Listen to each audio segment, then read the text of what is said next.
And we have to have these programs because there's a lot going on in society and unfortunately also in the Muslim arena.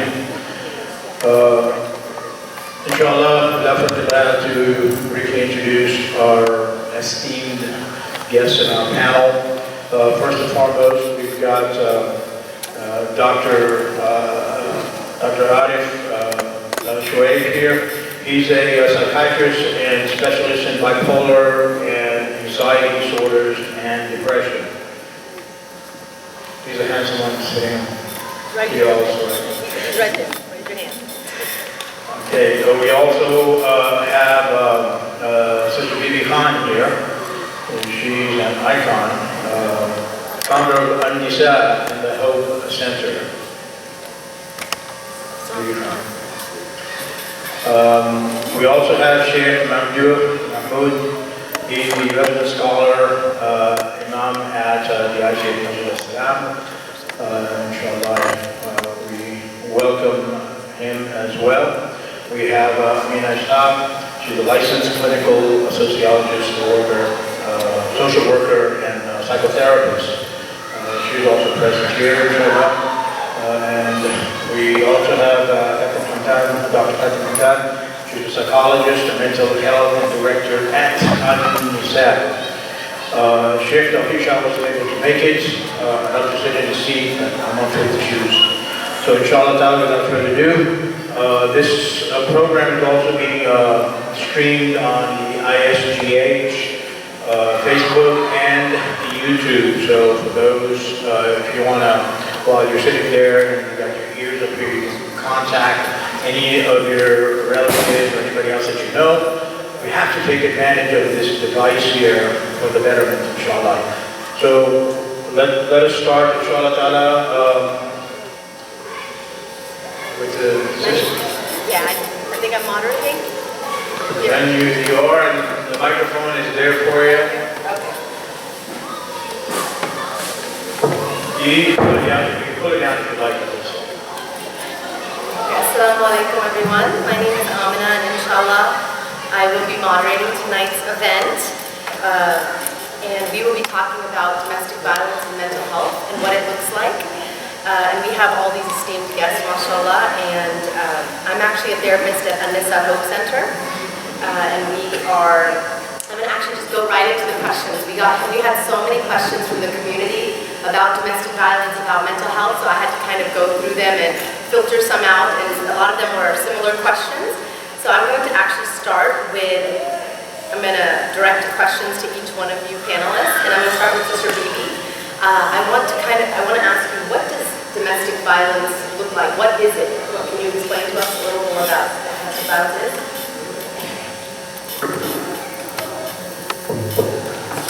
Assalamu alaikum everyone.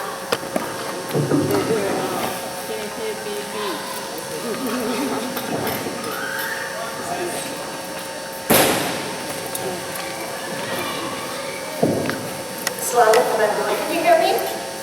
Not that well. How about now? Okay, so that is a very quick question. Okay, so what is domestic violence? First of all, I think everyone here more or less now know what domestic violence is. The misconception is that a lot of us think it's only physical violence, and it's not. Domestic violence is a lot of different things that make up domestic violence. So there's all sorts of abuse, like physical abuse, mental, emotional abuse, verbal abuse, financial abuse, a lot of things that make up this. Technical difficulty. Okay. So it looks different in each home, right? And a lot of times people think because they're not being physically abused, they're not in a domestic violence situation. So that's what domestic violence is. It's a disease. It's something that comes in and takes over you, takes over the victim, takes over the abuser, and it just destroys families as it comes and goes. So that's what it is. And what's the second one? So also, what does, so domestic violence, what does it look like? But also, what are some of the signs that you've seen in some of your clients? So the signs are different across the board, right? So the signs for victims, if you want to know if someone is being abused at home, whether it's emotional, verbal, physical, you see the change in their behavior. What is different? Whether it's a brother, whether it's a sister, suddenly, you know how you say, oh my gosh, just suddenly she changed so much. What happened to her? A lot of times, we look at these victims and we start accusing them. Oh, she just withdrew herself from us. She doesn't want anything to do with me. That's not what it is. A lot of times these women are being abused at home, and when they come out into a gathering like this gathering, right? Where would they be sitting? They would be sitting probably all the way by themselves in a corner, just listening, smiling, maybe not smiling. They have pulled themselves away from all of their family, all of their friends, sometimes against their will. Sometimes the abuser doesn't allow them to have friends, doesn't allow them to have family. So there are a lot of red flags that we call them that you have to look for. How are their kids behaving? Kids are a big, on the radar for me. I like to look at the kids because you can really read everything from the children, what's happening at home. You will see they will try to say something and then they will take it back. Oh, no, I didn't mean that. So as a community, and I think that's why we're doing these workshops, we have to get more involved as a community. It cannot be just, and it's a whole center is handling domestic violence with 300,000 Muslims in this community. We all have to be a part of the solution. Okay. So what's the quickest way to get help for a woman or a man? Anybody being abused? Okay, so it just depends what it is. The quickest way, a big thing that Alyssa does is that we try to bring both the victim and both the person that's having the issues. We try to bring them in, have a conversation, what's going on, how can we help you?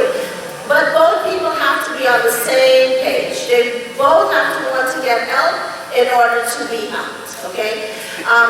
That's one thing that we can do. The second thing, of course, marital counseling. That's very important because a lot of times you'll be surprised. Abusers do not know they are abusing.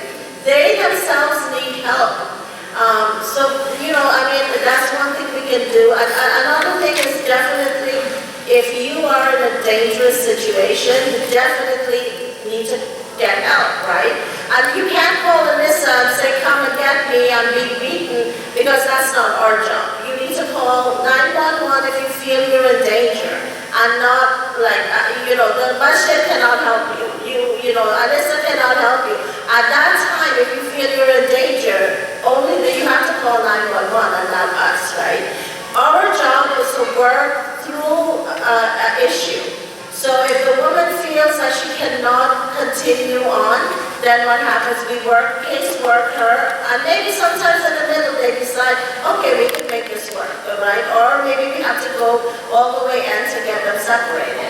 So there are a lot of stuff to talk about, and we will be doing a training pretty soon for all the brothers in our community, for all the sisters in the community who are interested in learning how to open a conversation with someone that's struggling.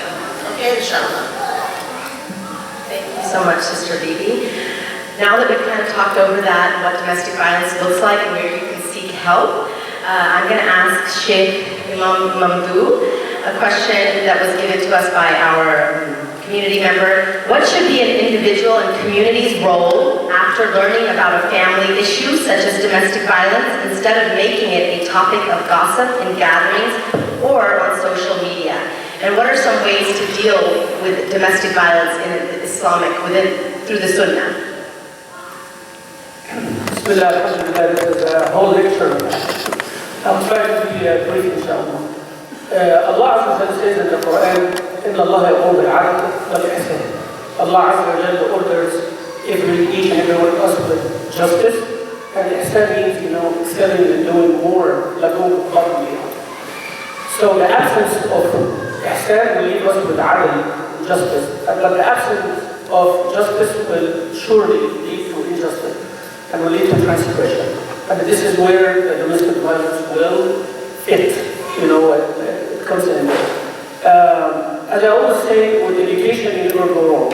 So I advise each and every one of the community members that you should start reading material. You should start reading literature, the CDC literature, the domestic abuse, domestic violence centers in the United States. Read the stats about family, like how many of us know that how many victims, and we are sitting right here and now, there are rape victims, there are domestic violence victims, 1 in every 4 women and 1 in every 9 men are, in the United States are victims of domestic violence. Arizona is #1 in domestic violence. Texas is #1 in murder, suicide. Those are the statistics that everybody needs to know. And when we say that men are abused or women are abused, we have to know exactly what kind of abuse. What is domestic violence? Domestic violence is like when the partner gains power over another partner. Is that power justified or not? It's not justified for sure. And the CDC, they defined it as it is the abuse in sexual form, physical form, emotional, psychological, economical, to a child, an intimate partner, or an elderly. And also, it is defined that it does not have any boundaries, no boundaries. And it is not derived by race or sex or religion or anything like that. It might be a factor that a person misunderstands the religion or misunderstands the culture or misunderstands their role as a man or a woman. That is what causes domestic violence. But Islam does not make a person, the Muslim community is a mirror for the larger community. So now, when we come from the religious perspective, the reason I said all what I said is that you cannot separate religion from reality. So you live in the United States, you need to know what the United States is about. You need to know what kind of family is in the United States. What is the structure of family? How marriage is defined here? How divorce? You'll be surprised. What is the definition of marriage or divorce in Texas family code? I spent 3 years to find a definition for marriage. In the Texas family code, I could not find one. There's a definition for divorce, but there is no definition for marriage. They do not define marriage. Marriage is not defined there. So that tells you where do you live. And then you will understand from the Islamic perspective after that. But we can talk about the rules of Islam all we want. And then someone says we live in America and this is the rule. I call 911 and that's it. You are an abuser. You are emotionally abusing me. You are sexually abusing me. Spousal rape. All these kind of things. Does Islam agree with it? Not necessarily. But that is not the issue here. The issue is that you have to be educated. You have to know the professionals. You have to learn from them. You have to do your homework. And then you ask the Shaykh, and the Shaykh will give you perspective on Islamic thing. Most of the people, they do the other way around. Shaykh, is it haram to go to a therapist? What should I tell you? So they come from, but you have to know what a therapist is. Why do you need therapy? Talk to a therapist, understand it. Then have this perception, so when you come to me, I tell you the Islamic ruling. I hope we understand what I'm talking about now. So we will not clash. Backbiting is the worst thing. Slander is the worst thing. Buhtan is the worst thing. It becomes gossip. That's why I gave a couple of footballs after the murder suicide case. I said it is better to be quiet at this point. Better to be quiet. Because information will keep coming. And people accusing, oh, he is responsible, she is responsible, IGH is responsible, this is responsible. So then what? I asked all the people now. Okay, you said what you wanted now. So what now? What do we do now? Nobody has an answer. So the whole idea, maybe Dr. Shoaib or Dr. Himran can tell us, the desire of people just to talk. I want to get it out of my chest and that's it. I think everybody needs therapy at this point. My perspective, everybody needs therapy for that in itself. You just want to talk. I have people, my sisters and my brothers, they come talk to me after Jum'ah. Sheikh, I don't like what you said. And before I ask them why, they're already talking to the person beside me. And they leave me and they go. They just wanted to tell me I don't like your football. And that's it. Yeah, there is nothing beyond that. Sheikh, you always siding with women. and men are such and such. But back in the house, no, just wanted to take that. It's just like that. So we have to treat these things before the answering the question, before it becomes a gossip and all of that. Actually, the problem is much, much deeper than that. Each one of us needs to know about our deen and about our reality. Then gossip will not be there, backbiting will not be there. Attend to the masjid, verify the news, learn from the professionals, and make dhikr to Allah subhanahu wa ta'ala, and stop talking before you know the exact details. And even that does not justify that you talk. Even after you know all the details. Maybe if you talk, you can bring disadvantage. So be careful with all that. Thank you so much, Imam Mamdou. And I actually heard that Imam Mamdou actually has a degree in psychology as well. So, alhamdulillah, he's not only an imam, but he also understands the background of mental health. Alhamdulillah. So I know Sister Bibi wanted to add something on. Just a quick thing to what Sheikh Mahmoud just said. A lot of the victims, when they finally make a decision to leave their home, not only were they abused, but they continue to be abused by family members, by community, by the legal system. So this is something we all have to bear in mind. Before we ask that question, why did she stay? Why did it take her so long to leave? Why did she leave the man that's taking care of her? We have to understand the situation before we make all of these, judgment calls that we do. This is one thing. If I can ask the community to change, it would be this one thing. So I agree with Sheikh totally on that. Thank you so much, Sister Bibi. So kind of piggybacking off of what they just said about incidences that happen in our community. So I want to take that and talk a little more about children and how it affects our youth and these incidences that have been happening in our community, how it's affecting them. So I'm going to ask this question to Dr. Hamdan. If these such incidences that have been occurring, domestic violence, are happening in families, how do we talk to our kids about these incidences such as murder-suicide, such as domestic violence and family violence? How do we bring this up to them?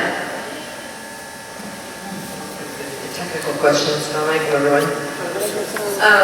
Okay, so here's the tricky thing. I mean, as a mom myself, I struggle with what do I tell them, what do I do not tell them. And there's different guidelines for the age group. In general, regardless of the topic, we have to all become more comfortable being more open with our children. Social media is at our fingertips, and everything is on social media. I mean, my 6-year-old and 7-year-old will come home, and I know they've heard about the war, and I know they've heard about what happened in the school shooting, and I know that they've heard about other different killings. Kids talk. So what I remember one time, one of my mentors said that you have an opportunity to be the first person to put that narrative in their head and explain the story to them, or you can let the world talk to them. And I'm Middle Eastern background. We don't talk about things openly. We kind of brush it under the carpet and it'll go away and let your child figure it out. So to answer this difficult question is that, depending on the age group, something needs to be said about the situation. It is unfortunate, but you keep it general. You don't need to give details and show videos because you also don't want to traumatize these kids. And if you have a hard time, I would actually even ask school teachers. Actually are a great resource because they'll tell you for their age group, like what would be appropriate if you're not sure. I don't have the resource sheet with you right now, but there's different. Like you can go online. They'll tell you between 5 to 7. These are tips on how to talk to them. Between 7 and 9, another different tips, and then 9 to 12 because they have a different tolerance of comprehension. For example, kids up to the age of 7 don't comprehend the notion of death.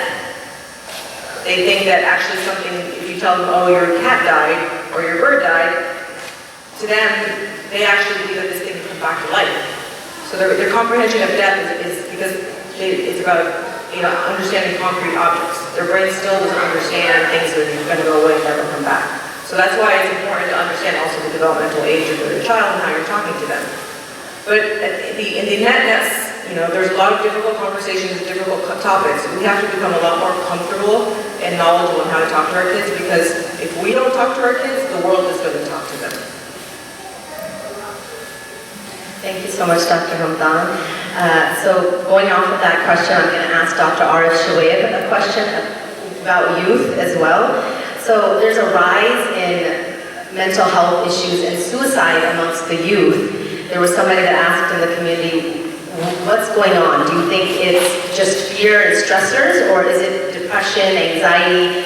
Is it from a severe mental health illness? Why is this rise happening?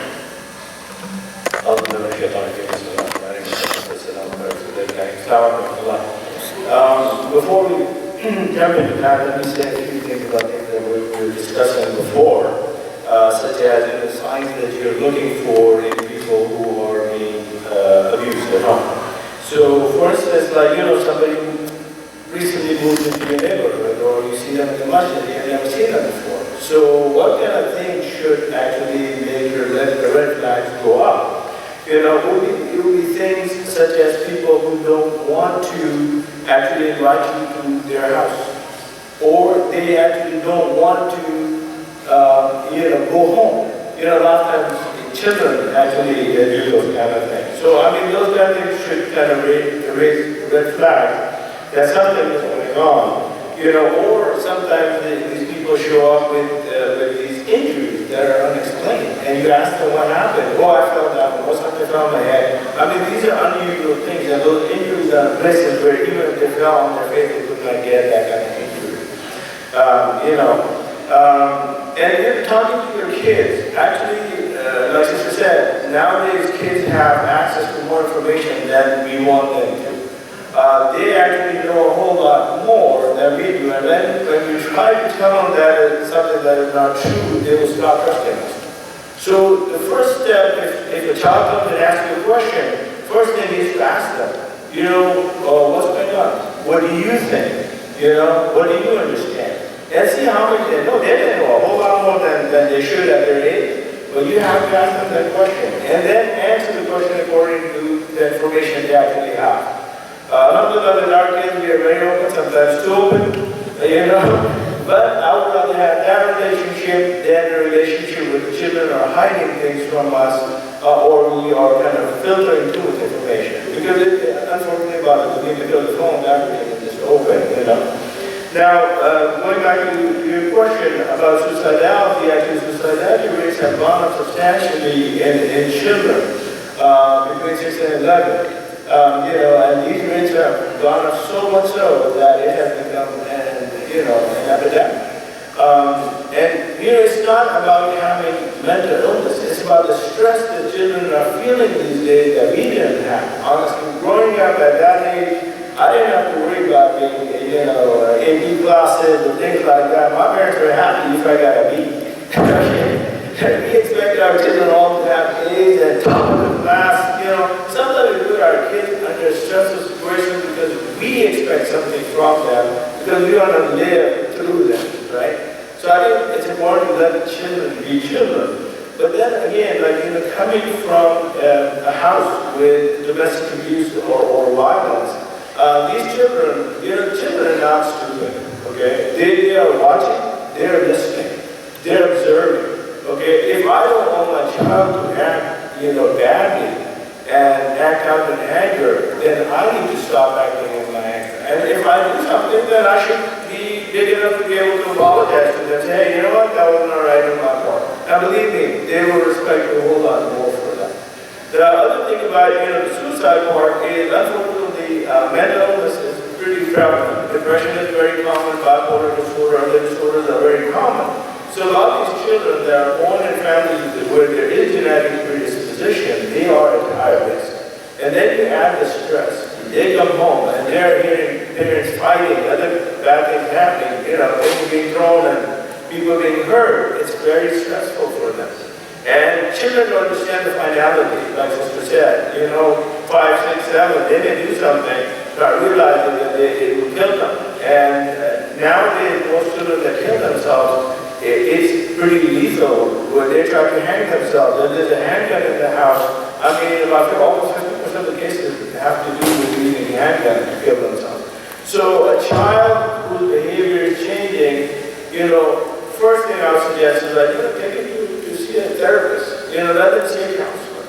Or, somebody who actually, they trust, they can sit down with them and just kind of talk to them. Sometimes it's an older sibling, sometimes an aunt or uncle or somebody like that. So it is very important to give them a space where they can actually talk openly without feeling like they're going to be judged or somebody's going to yell at them or shout at them because they are having these thoughts of wanting to hurt themselves or feeling aggressive. Thank you so much, Dr. Archulid. So I really like what you said about kids. You know, we are putting so much pressure on our kids. We want our kids to take all these AP classes and get good grades. And that is such a good point that you made, that the kids nowadays do have a lot of stress, especially with the electronics, social media, and everything that's going on. So I'm going to direct this question now to Sister Bibi. So if I am being abused, should I get divorced?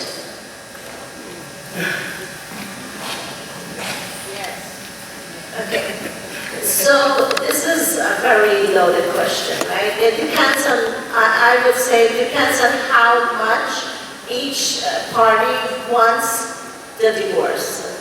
There are times when both of them have had it and they're like, okay, this is it, we can't go on anymore.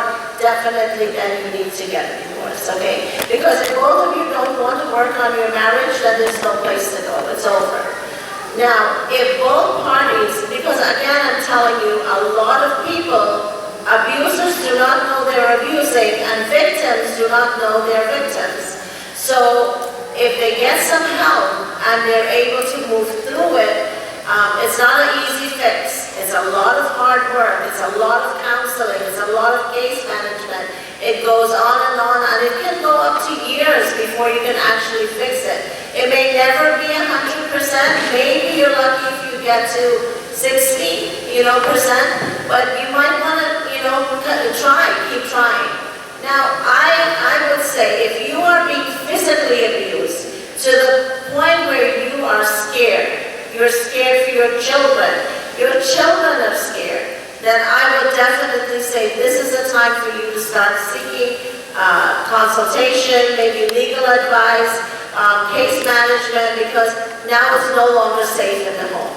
And I think everyone in here knows that the most dangerous place for a woman is in her home. And most of the homicide that has happened for domestic violence has been in her home. So before it escalates to that, divorce is a lot better than that happening.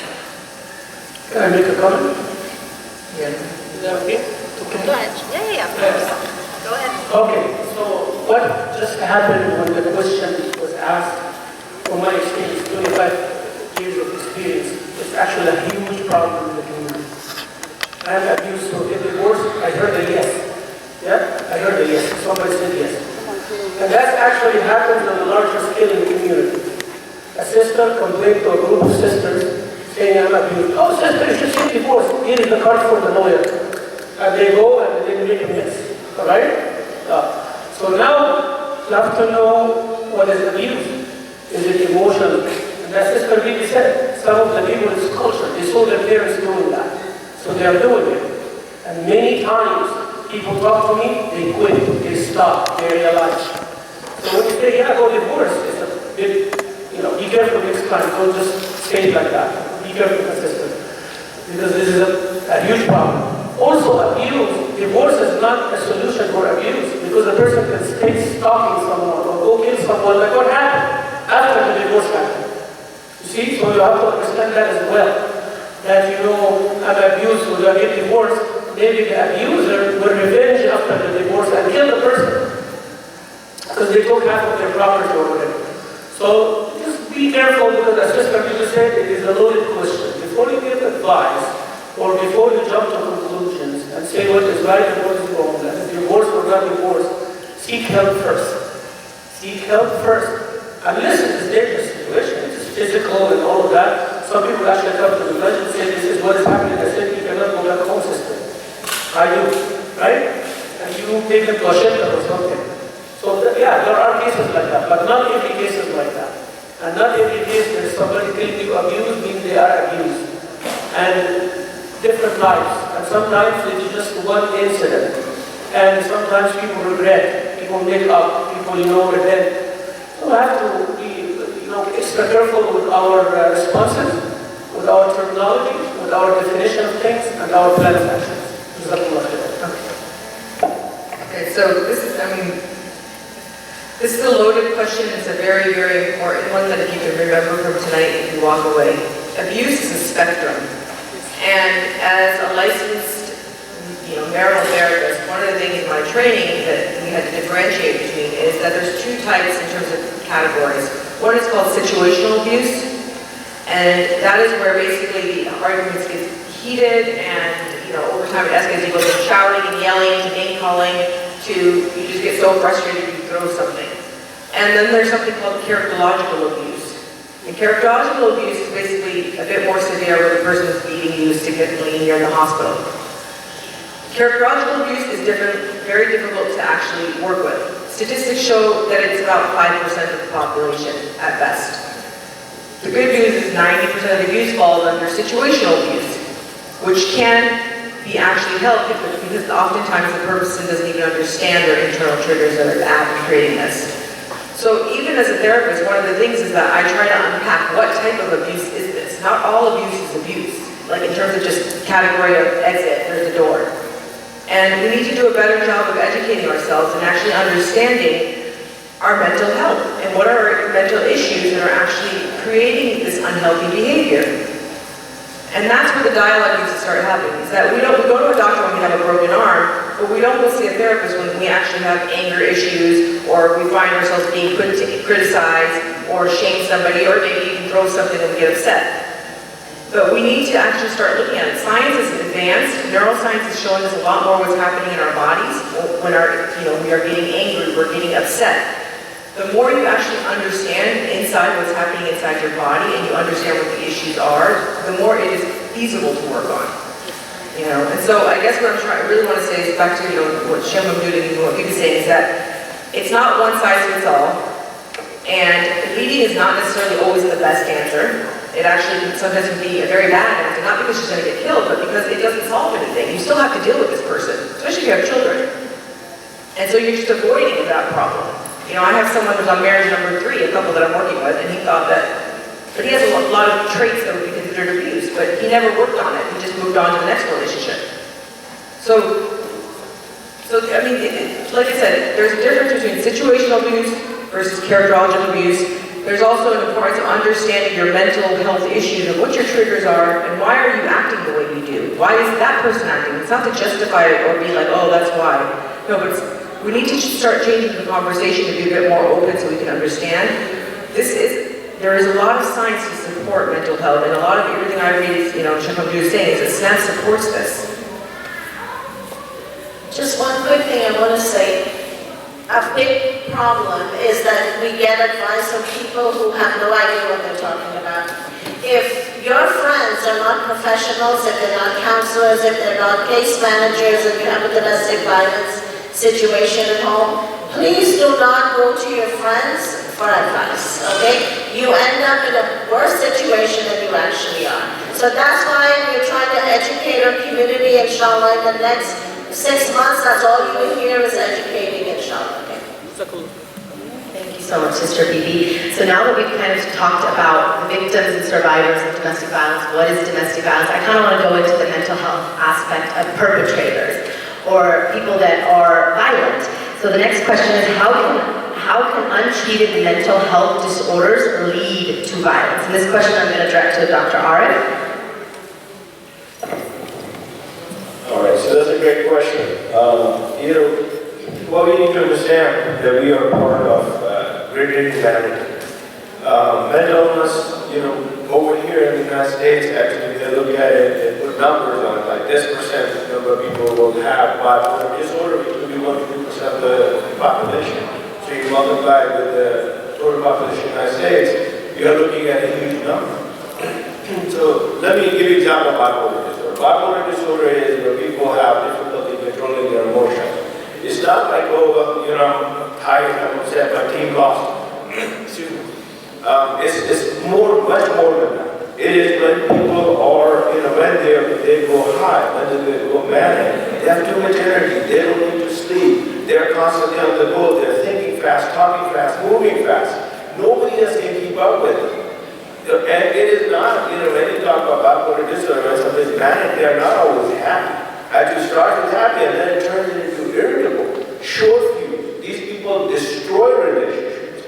Not only their, marital relationship, but also their relationship with their parents, brothers, sisters, everybody. And if they continue to go on treatment, they can actually become delusional. They become very paranoid. They start doing things that are, that destroy their business, family, everything. Okay? And these people have nobody to go to turn to because they burn all their bridges. So similarly, when you try to approach a person like that in a calm or rational way, you can make sense with them. They need to be intrigued, right? So you need to understand, okay, this person has an anger problem versus this person may have a mood disorder. Similarly, when people are depressed, they're extremely irritable. They don't want to talk, they don't want to think, they don't want to argue. They are upset, they want to be left alone. I mean, think about it. Naturally, human beings want to live. We always want to live forever, right? Depression is one illness where people actually want to die. That is how serious the brain chemistry is, warped, changed, abnormal, okay? Then there are other disorders that a lot of people don't understand that could be causing brain problems. PTSD, big issue. Soldiers that are coming back from different, wars and conflict zones, you pick up the newspaper, you hear about them killing their spouses, killing someone else, killing their children, themselves. Their personalities change. Everything about them changes. We are not really, as a country, we're not doing anything for those people. Okay? Other disorders, such as schizophrenia, ADHD. People think it's a benign disorder, it's a attention problem. No, it's not just an attention problem. They have difficulty focusing. They spend too much energy just trying to stay focused to do one task. At the end of the day, this person is going to be so tired that they don't want to talk to someone. So think about it, this person comes home, wants to just sit and chill, but the family wants to talk to them. Guess what? Turns into an argument. It's a simple question. Personality disorders. We don't think about them, but they're there. They're in the community. Just like everybody else, our community has to do. Antisocial personality disorder is very common, actually, unfortunately. Borderline personality disorder. These other disorders that actually, make people act in a way that is abnormal. Okay? Substance abuse disorder. A huge problem in our community now than ever before. We need to open our eyes and we need to actually address it and discuss it and do something about it. Because that also can lead to other problems. Okay, meaning aggression towards family members, aggression towards themselves. They're killing themselves. Stress. We all came through COVID, right? So during COVID, the divorce rates went up. Fights, assault, all those kind of things went up because people were stressed out. Not only they were stuck at home, but also they had difficulty, making their ends meet. Financial problems, other issues. Now they have all these. So, before COVID, moms used to have a little bit of time when the kids went to school where they could do themselves, take care of themselves. Guess what? When COVID happened, everybody was home.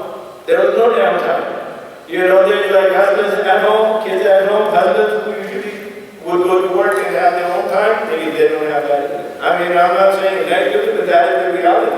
Everybody's following on themselves in the house. Created a lot of problems. I think some things that we need to look at when we talk about, anger problems. So what do you notice normally? And a lot of times we see this in our kids and parents actually let it slide. Especially from cultural background, boys will be boys, yeah, they'll get mad, they'll do whatever. No, that's not okay. If you let them do it as a 3 or 4 or 5-year-old, they're going to be doing it when they're 25 years old or 35 years old. Frequent loss of temper or blow-ups, needs to be addressed, needs to be done something about. Extreme irritability. If somebody is like short fused, then there's something not right about them. Okay? Either they're being exposed to trauma or abuse at home, or there's some sort of a genetic issue that needs to be addressed. Extreme impulsiveness. You do something, you say something, they don't like it, they'll hit you before thinking about, I'm hitting my mom, dad, or whatever. Or doing something stupid, breaking things, throwing things, destroying property. And becoming easily frustrated. I mean, when you see all these signs in a person, this person is a ticking time bomb. They can go off anytime. You know, somebody needs to take action. If you see something like that in your family member, talk to their parents. If you see that in your friend's child, you know, maybe you should talk to them. At least that on one time. Hey, something is, you know, not that your child is abnormal, but you know, they have a lot of family problems. Maybe you should address it. Thank you so much. So, kind of going off of what Dr. Arif said, I'm going to ask this question to Imam Mamdouh. So, just like Dr. Arif was saying, that a lot of times the perpetrators may be suffering from some severe mental health issue. So what does Islam say, or religion say, about a spouse who doesn't seek the professional help against their anger, against their trauma, or they keep causing disturbances in their relationship and their families? What is the religious take on that? Well, excuse me, Islam solves problems, do not make problems. So whenever you have an issue, Islam focuses on the solution to the issue. So if somebody is sick and their sickness goes to someone else, like an infectious disease, it becomes a must to treat it. A must of the person. If he refuses, a must of the community. It becomes a communal obligation on the community that they have to isolate the person with infectious disease. So if somebody has a skin problem or an infectious disease, and they insist on going and infecting the community, no, you have to stop that. By the authority, by the police, by the community, by the jama'ah, or whatever.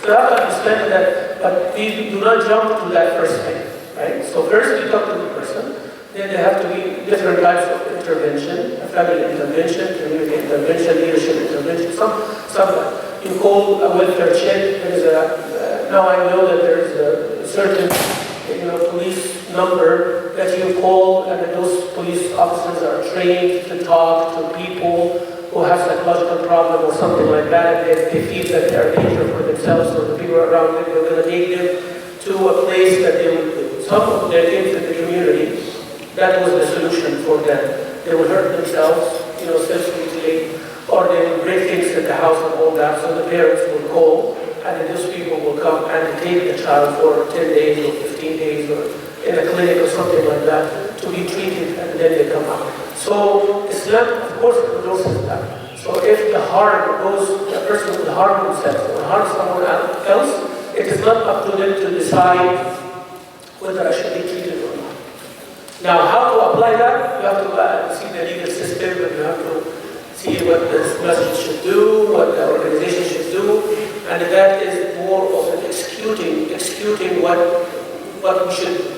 But does Islam is against that? No, it's not against. Of course, if a person becomes harmful to themselves or their family members, they have to be prevented from their own zulm to themselves and others. The Nabi Sallallahu told us that you have to help the brother whether he is transgressed or transgressor. So transgressor will help them by giving them the right. But if they are the transgressor, prevent them from their transgression. The Prophet said that. It's very clear. So if they transgress themselves with someone, you have to prevent it. How to do it, that is for us as a community to decide. I hope that was clear for you. Yeah. Thank you so much. I know Isha is about to be, the Adhan is going to go off in a little, maybe in a few minutes. But there's only one last question I have, and then I think they want us to go pray, and then if you want to come back, we can have an open question and answer from the audience if you want to come back and do that. Is that what you wanted us to do? We can break an hour and go to Salah. Yeah, we can come back after Salah, but there was one last question I wanted to do we have a minute or two? Okay, we have 5 minutes. So what Sheikh Mamdouh was saying about Islamically trying to get somebody to seek help. I'm going to direct this question to Dr. Hamdan. How can we convince somebody to go get treatment, mental health treatment, because you can't force people to go to therapy. You can't force people to take medication. So what can we do on a legal aspect, or not even just a mental health aspect? How can you convince them in a way that they want to seek help? So this is a tricky question because often we'll get someone like the mom or the spouse calling on someone else's behalf, and ethically, especially if they're of age, we cannot actually book an appointment for them. That person has to call. most people will not like this in my response, but what I have seen the most effective is people will do what you do. I cannot emphasize the amount of even clients that I've seen that have started getting help, and because they started working on themselves, their friends have started. So it's very interesting how we get jealous and envious of those around us, but also, I mean, I feel like everyone can benefit from some type of mental health treatment. Even with the spouses, like I'll have one of the wife will start or the spouse will start, and then almost they also start, getting jealous a little bit, like, why is she going? Well, I'm curious, so they'll start coming too. So I actually think the most effective way is for you, they need a model. Like we are constantly preaching in fear and threats. We need to start teaching in goodness. Like I want to be, I want to see a happy couple. I mean, what's their secret? Oh, well, they're going to therapy. That's contagious. I have somebody who's embodying emotional maturity and is excelling in their life and is doing good and what's their secret? Hey, they actually go through therapy. They're working through their issues. That's contagious. So when we start, it's usually seen as a bad thing, like, oh, you're crazy. I mean, my mom, when she found out I was being a psychologist, she's like, oh, l'imagine. It's great for crazy people. But with education and knowledge, and we need to just, proselytize them and convert more people through Islam through what? His character. So my best, if you ask what's the best recommendation, is let's model it. You don't have to go, you can do workshops online, you can do a course, you can get a workbook. There's many ways to do it, but if we each start working on ourselves and start looking outwards, we can start a shift, and I really believe that's so important. Thank you so much, Dr. Magal. I love what you said. Mental health is not just for somebody that's severely mentally ill, it's for everyone. We need to all be taking care of our mental health. One quick comment. Actually, in cases where you are concerned about somebody either hurting themselves or someone else, or somebody, being very psychotic, you actually can call do a mental health warrant, and it is done through the court system. So that way what happens is that, the sheriff's deputies will come, they'll pick them up, take them to a psych facility, and hopefully they'll get some treatment that way. So in those cases, don't be calling on somebody who's got upset with you, it is for people who actually are severely mentally ill, and actually goes through the court system. It's not a legal problem for them. Sometimes people are afraid they're always going to call, it's going to be in their, background check or something. It is not. But it is through the court system where the doctor can actually keep them in the hospital and give them medication if they don't want to take medicine, can be given against their will. But of course, it's not like, long-term solution. Long-term solution is for them to be kind of hopefully normalized and then kind of continue therapy after. Okay, Jazakallah khair. We're going to go break for Salah, and then we can come back and we can actually have open questions, inshallah.